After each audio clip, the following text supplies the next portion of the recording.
Terakado buta bermimpi seorang gadis mengajaknya kencan di sebuah restoran.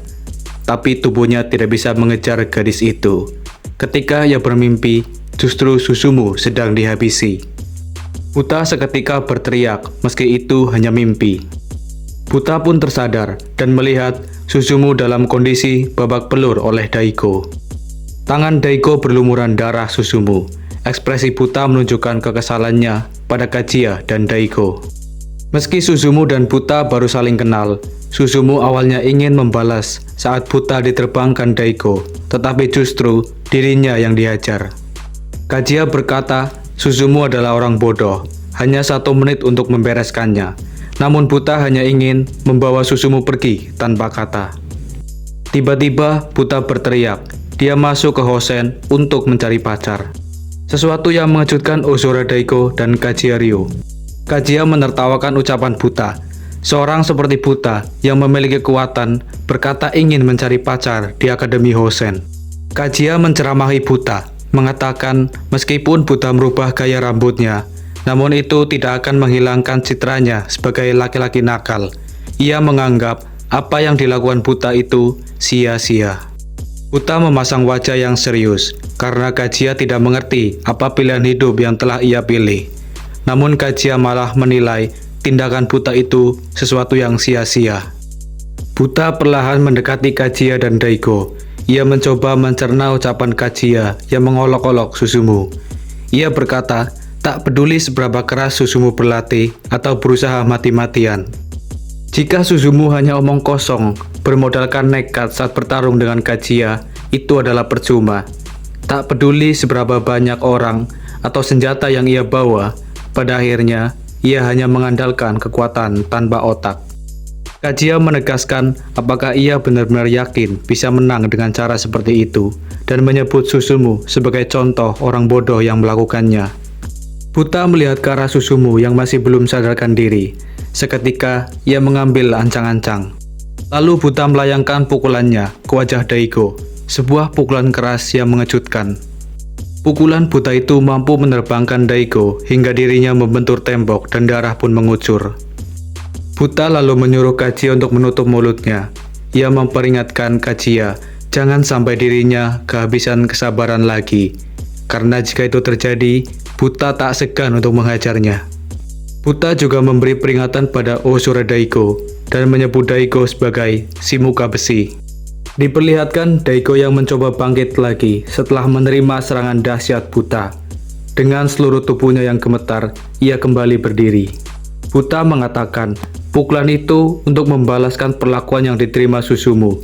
Meski sebenarnya Buta mengatakan ia sama sekali tak ingin terlibat dengan masalah apapun. Buta melanjutkan, Susumu akan kembali mendatangi mereka. Lalu ia pun pergi meninggalkan mereka sembari menggendong Susumu. Daiko yang kesal memukul Kajiya.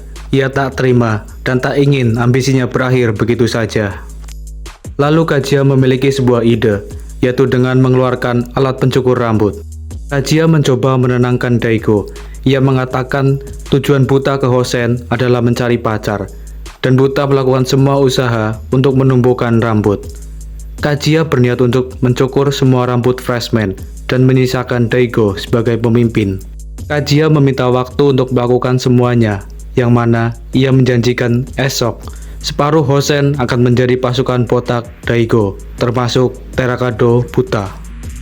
Beralih pada Buta yang keluar dari gerbang sekolah, Buta mengingat kembali kejadian di mana Daiko menerima pukulan telak Buta, tetapi Daiko masih mampu bangkit. Dan yang paling penting, Buta sudah mengatakan semua tujuannya datang ke sekolah. Tujuannya menumbuhkan rambut dan menjadi populer. Ia menyesali ucapannya itu. Namun tiba-tiba, Buta dikejutkan dengan kehadiran Hide yang melewati sekolahnya itu. Buta berteriak histeris, kemunculan Hide yang tiba-tiba di hadapannya. Lalu mereka bertiga pergi ke rumah Hide untuk mengobati luka Susumu. Terlihat Buta dan Susumu yang semakin akrab. Hide yang melihatnya pun tersenyum. Hide meminta mereka menceritakan bagaimana keadaan Hosen. Ia hanya mengetahui Hosen sebagai salah satu sekolah terburuk di kota. Hide mengira Buta salah memilih sekolah. Pernyataan Hide diiyakan Buta. Ia berkata dirinya tersesat. Meski ia mencoba menghindari pertarungan, ia justru semakin dihadapkan dengan situasi tersebut, hingga memaksanya menerbangkan 11 orang. Sebenarnya itu tidak disengaja membantu Susumu, bahkan ia akan memilih gadis daripada membantu Susumu. Namun, semua sudah terlambat. Hide mengatakan, tak masalah jika ia terlibat dalam pertarungan atau tidak, yang ternyata dibantah Buta. Buta berkata, bahkan Hide adalah musuhnya. Namun di sini Hide menjelaskan, yang ia maksud adalah Buta lebih cocok mendapatkan gadis melalui pertarungan. Hide menegaskan, Buta hanya perlu menjadi pemimpin Hosen. Lalu ia menyuruh Buta agar membayangkan dirinya menjadi pemimpin Hosen. Semua siswa Hosen akan menghormatinya.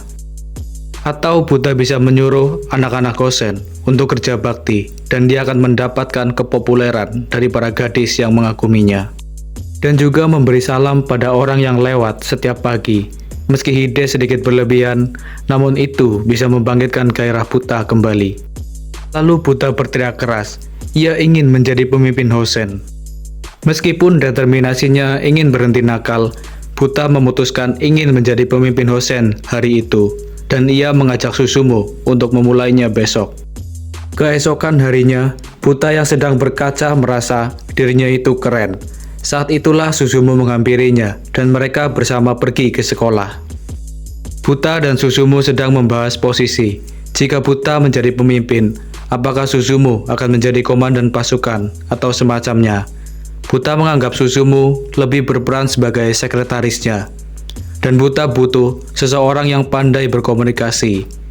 Susumu pun menyarankan Hide, tapi Hide adalah siswa susuran. Tiba giliran mereka untuk memulai sekolah dengan ucapan selamat pagi. Tapi yang terjadi, mereka melihat pasukan botak. Dan pasukan itu tengah memaksa siswa lainnya untuk botak. Masing-masing dari mereka memegang pemotong rambut. Buta dan Susumu kebingungan, yang tiba-tiba ada dua orang menghampiri mereka. Mereka adalah Daigo dan Kajiya yang menyapa Buta dan Susumu. Kajiya memberitahu mereka, ini adalah pertarungan kematian pemotong rambut. Kajiya menjelaskan pertarungan tersebut untuk menentukan siapa yang terkuat. Jika Buta kalah, ia harus mencukur habis rambutnya. Itu juga berlaku pada Kajiya dan Daigo. Dalam pertarungan itu, hanya akan menyisakan 5 orang yang akan menjadi pemimpin, yang mana hanya eksekutif yang boleh memiliki rambut. Kajiya lalu menawarkan apakah Buta ingin memotong habis rambutnya, yang tentu saja ditolak olehnya.